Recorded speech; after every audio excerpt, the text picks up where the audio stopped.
Welcome to Mandira's kitchen. Mandira's किचनमध्ये आपले स्वागत आहे.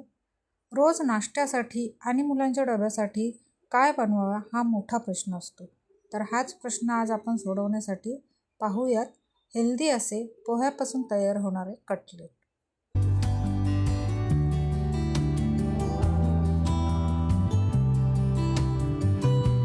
सर्वात आधी बाउलमध्ये घेऊयात 1 वाटी भिजवलेले पोहे,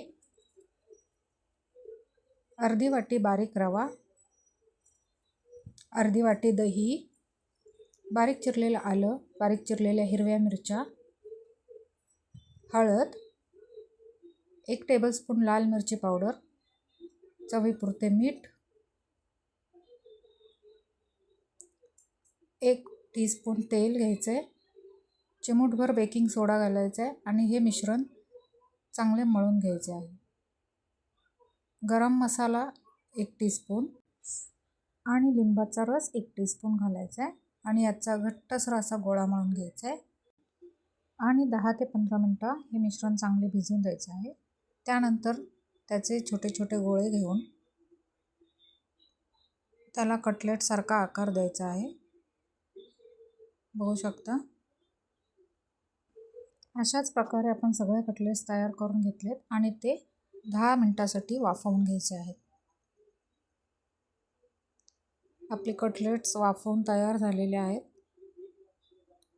10 ते 15 मिनटं वाफवून घेतल्यानंतर ते एका प्लेटमध्ये काढून घ्यायचे आहे. हे कटलेट्स आपण वाफवून असेचही खाऊ शकतो, पण जर चटपटीत हवे असतील तर त्याला मस्त अशी फोडणी देऊन शॅलो फ्राय करायचे आहेत. त्यासाठी पॅनमध्ये घ्यायचे आहे तेल, त्यामध्ये मोहरी तडतडून घ्यायची, त्यानंतर जिरं टाकायचं आहे, पांढरे तीळ, कढीपत्ता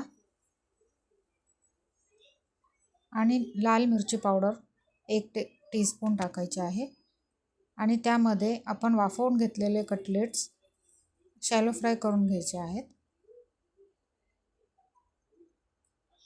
अशा प्रकारे आपले पोह्याचे कटलेट्स तयार झालेले आहेत.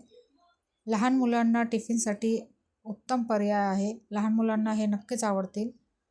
ही रेसिपी नक्की ट्राय करून बघा आणि तुम्हाला कशी वाटली मला कमेंटमध्ये नक्की सांगा. व्हिडिओ पाहिल्याबद्दल धन्यवाद. रेसिपी आवडली असेल तर लाईक करा आणि अशाच नवनवीन रेसिपी पाहण्यासाठी चॅनलला सबस्क्राईब करा. धन्यवाद.